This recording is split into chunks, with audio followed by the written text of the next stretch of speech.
In the early days of the war, the RAF was desperate for bigger airplanes.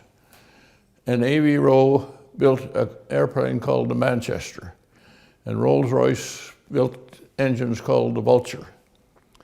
And they were rushed into production and they were a mess.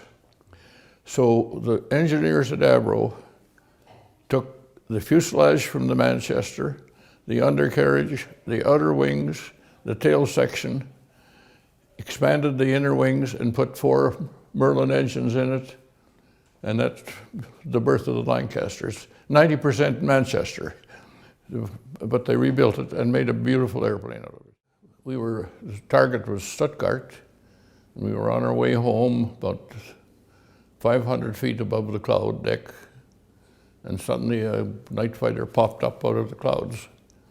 And there were a couple of loud explosions in the rear of the fuselage, and the airplane filled with smoke. And I couldn't see my instruments. The rear gunner had bailed out. The mid-upper gunner couldn't bail out because his parachute was in the fire, and he was down on his hands and knees putting the fire out. He thought we were all gone. And when he said later that when he saw the radio operator coming through the smoke, he thought he was seeing a ghost. And we made it back home.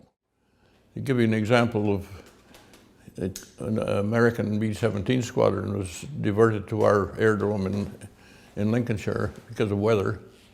And one of the flight engineers said, I was around the aircraft, and he said, could I have a look? So I said, yeah, go ahead.